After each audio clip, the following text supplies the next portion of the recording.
News no ar, confira os destaques do programa de hoje. Com a Arena Corinthians lotada, Brasil aplica no Peru a maior goleada da Copa América, 5-0. No Mineirão, Venezuela bate a Bolívia por 3-1 e avança em segundo lugar no Grupo A. Você também confere a expectativa e as informações para as partidas de hoje. Colômbia e Paraguai, Argentina e Catar. E tudo sobre a participação do Brasil nas oitavas de final da Copa do Mundo. Enfrenta a França em Le Havre. Agora no Jornal Sport News.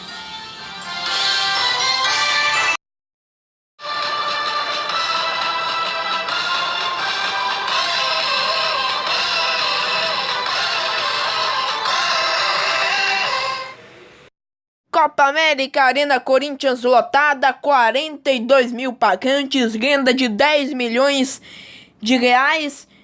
E a seleção brasileira aplicou a maior goleada até aqui da Copa América, sob a seleção peruana, do técnico Ricardo Gareca. Veja aí, lotadaça Arena Corinthians, e valeu a pena pagar R$250 por ingresso, porque o Brasil jogou o fino da bola, uma das melhores partidas, diria até melhor, desde as eliminatórias da Copa. O Brasil deu gosto de ver diante da seleção peruana, que em tese era a seleção mais difícil de se enfrentar, mas no papel a coisa é diferente da prática. O Peru teve a sua oportunidade aí, na bola parada, não ofereceu perigo aos jogadores brasileiros. Eu vou dar dados para vocês. O Brasil teve 69% de posse de bola, e aí foi falta dura.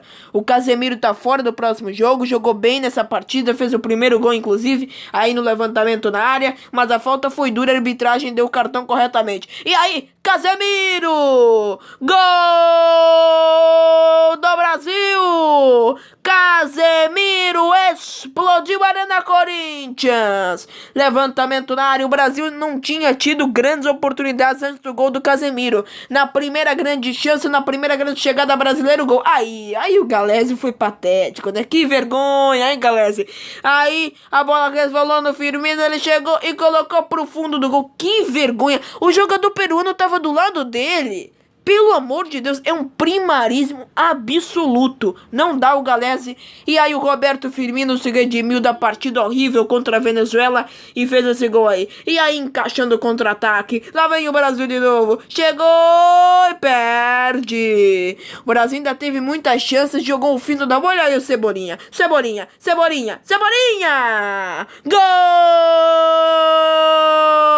do Brasil.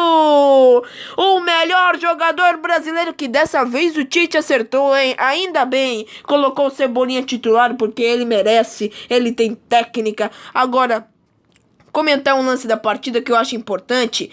O Advíncula era pra ter sido expulso. Aí a chance perdida do Gabriel Jesus, que inclusive perdeu um pênalti, né, Gabriel? Inacreditável você, bateu o pênalti muito mal para a defesa do goleiro Galés. Podia ter sido 6-0, mas tá de bom tamanho. E aí, a chance do Peru só foi isso. Peru só teve aquela oportunidade de falta e ia sair, nada mais. E aí o Brasil, atacando, colocou o Willian no segundo tempo, foi bem, o Gabriel Jesus fez uma boa partida também. O Cebolinha mostrou que tem capacidade para ser titular, jogou muito bem na partida, deu um novo gás ao Brasil. Diria que isso é até um dos responsáveis pela ótima atuação brasileira. O Brasil jogou o fino da bola, deu gosto de ver o Brasil na partida. Jogou muito bem também no segundo tempo. Dominou, enfiada pro Daniel Alves. Gol do Brasil. Daniel Alves, agora, eu achei um pouco autoritária. Me desculpe a fala do Daniel Alves. Ele diz assim: o torcedor não pode vaiar, porque se vaiar, tá vaiando seu país. Primeiro que o Daniel Alves e nem a seleção não é o país. Isso é uma fala autoritária. Isso é de gente que não aceita críticas. E o torcedor tem todo o direito de vaiar. Não pode. O Daniel Alves tem essa mania de achar que ninguém pode vaiar a seleção. Não dá. O Brasil deu um show, eu elogio aqui. Agora, não dá. Essa fala do Daniel Alves é a gota d'água. Se ele não quer receber vaia, que jogue bem. Não recebeu vaia agora. Não pode vaiar porque tá vaiando seu país. Isso é o tipo de fala autoritária que eu não tolero no futebol. O torcedor tem todo o direito de vaiar, até porque é ele que paga o ingresso e sustenta o Daniel Alves, e sustenta a seleção brasileira, e sustenta o futebol. Portanto, ele paga R$250 e tem todo o direito de vaiar. Chega, né, Daniel Alves? Você já fez besteira na partida diante do Morumbi, aí ficou reclamando das vozes na Fonte Nova, que eu acho que não merecia também. Agora, menos, né? Menos. Aí o Gabriel Jesus, pênalti marcado e a defesa do goleiro Galés. Ele bateu muito mal, Gabriel. Podia ter sido 6, mas 5 ficou de bom tamanho. Ainda teve outros pontos que eu queria me comentar. Agora no final, eu tive que me ater a essa fala do Daniel Alves, que eu me lembrei aqui olhando pra pauta. Não podia ter feito isso, né, Daniel? Você sabe que jogou muito bem na partida, você foi bem nas laterais, fez um gol. Agora, dizer que o torcedor não tem o direito de vaiar, porque tá vaiando o seu país. Primeiro que a seleção não é país. É uma seleção, tudo bem. O brasileiro é muito patriota, considera a seleção torcendo pro país. Tudo bem, agora, menos, né? Menos. Não é isso tudo. Aí é se achar demais. Ah, não podemos receber vaias. Não. Todo mundo pode receber vaia. Até porque o Daniel Alves só é famoso e só tem dinheiro, só é rico como ele é, porque o torcedor que vaiou ele paga o salário dele. Porque se não fosse o torcedor, não tinha nada.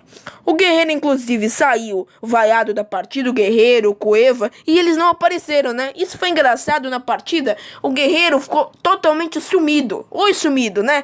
O Guerreiro saiu, foi muito vaiado pela torcida peruana, e eu não vi o Guerreiro dizer que o torcedor peruano não tinha direito de falar. Porque o torcedor tem. Eu fiquei indignado com essa fala do Daniel Alves.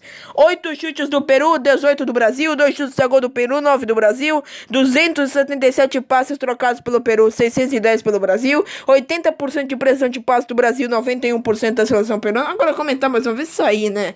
O jogador peruano estava ali do lado, de um primarismo absoluto, e se o Galese voltasse mais rapidamente, ele pegava a bola. Veja aí, o jogador peruano estava ali do lado, aí ele chuta em cima do Firmino. Meu Deus do céu, eu não acredito no que eu vi. Eu vi o que eu vi? Eu vi, né?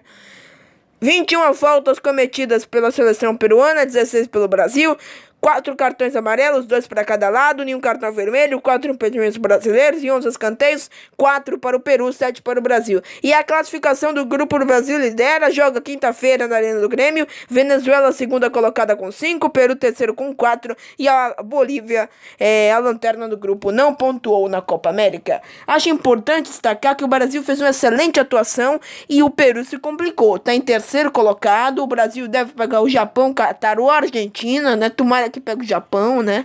Ou tomara que pega a Argentina também, porque a Argentina vai apanhar. Se o Brasil jogar desse jeito, dá 3-4 na Argentina.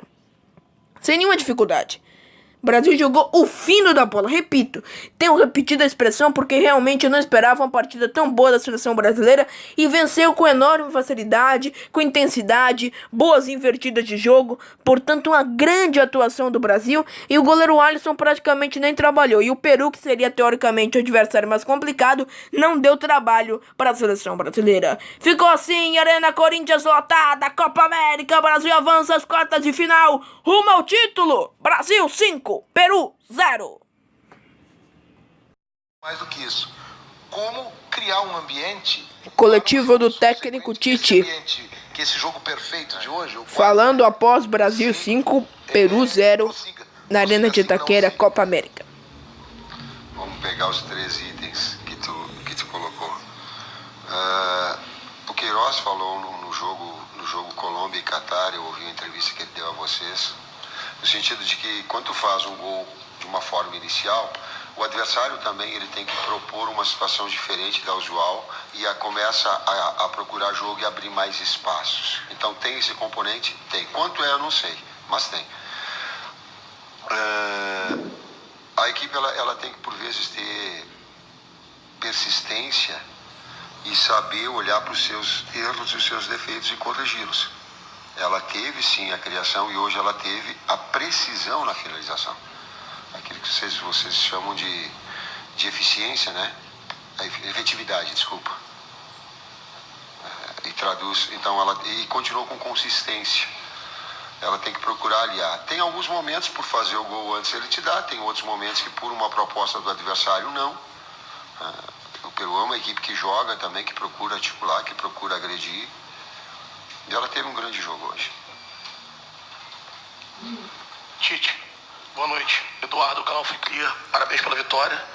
Vitória categórica, entre tantos elogios que podiam ser feitos, o que me chamou a atenção foi essa bola longa, diagonal longa, né? E Destaquei tanto pra isso na Daniel, minha quanto análise. pra Jesus, quanto do outro lado também. Isso, entraram todas as bolas e o Brasil foi espaçando. Isso foi uma coisa que aconteceu durante o jogo, no início, que a gente sofreu um pouquinho para sair, ou isso já estava determinado desde o início? Só como auxílio, foi um dos trabalhos que a gente começou a fazer na granja de parte ofensiva, de uma maneira geral, foi esse trabalho das diagonais de zagueiro, diagonais de meio-campistas, né, para os externos, ou para o lateral que sobe, no caso o Daniel dando amplitude, e ela aconteceu nos 3 jogos. Se tu buscar reavaliar os 3 jogos jogados, teve muitas condições para que a gente fizesse isso e a gente fez. Né? Hoje entrou de uma maneira melhor, né, como tudo acabou acontecendo. No Mineirão, em Belo Horizonte, a Bolívia conquistou a sua 3ª derrota consecutiva, marcou 2 gols, eliminada da Copa América, levou 9, a Venezuela finalmente conquistou a sua primeira vitória, desencantou a equipe dirigida pelo técnico Rafael Dudamel no Mineirão. Veja aí as oportunidades da seleção venezuelana e o primeiro gol, o gol mais rápido da Copa América, do David Machis, levantamento na área, ataque de cabeça, goleiro boliviano até tocou na bola, mas não conseguiu parar. 10 chutes da Bolívia, 15 da Venezuela, 4 chutes a gol da Bolívia, 5 da Venezuela, 56% de posse de bola da seleção boliviana, 44 da Venezuela, e aí a comemoração da seleção venezuelana, levantamento na área, entrada da pequena área, o camisa 7, David Machis, colocou pro fundo da rede com o gol mais rápido da história, aliás, o gol mais rápido da história da Copa América 2019. Veja aí, a seleção boliviana até que melhorou, trocou 309 passes. Aí chance perigosa, hein? A bola resvalou na trave. Seleção boliviana trocou 309 passes no primeiro tempo. E eu critiquei muito porque no jogo diante do Brasil eles trocaram 96 passes. Isso dá uma média de 2 passes por minuto. Então é pavoroso, como vocês sabem. E aí, que golaço! Que golaço! Que golaço! Gol! David Machis! É gol da Venezuela! O primeiro tempo não foi muito movimentado, como vocês estão vendo aí, né? Um jogo que teve... Olha aí, que golaço, hein? Golaço de quem sabe do Machis. O Machis levou a Venezuela a se classificar em 2º lugar, o que foi uma surpresa na minha opinião. A Bolívia ficar com 0 foi mais do que esperado, pelo que eu vi no primeiro jogo. 11 faltas da Bolívia, 12 da Venezuela.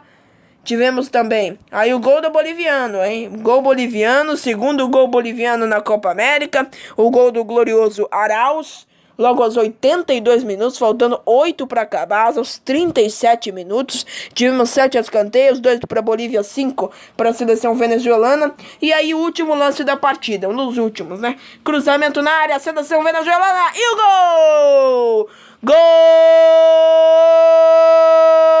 Martínez é o nome dele! Para deixar tudo igual. Aliás, o placar tá errado, hein, gente? É 3-1 pra Venezuela. Aí tá 3-2, é 3-1, lembrando, hein? O placar da Conmebol deu um errinho aí.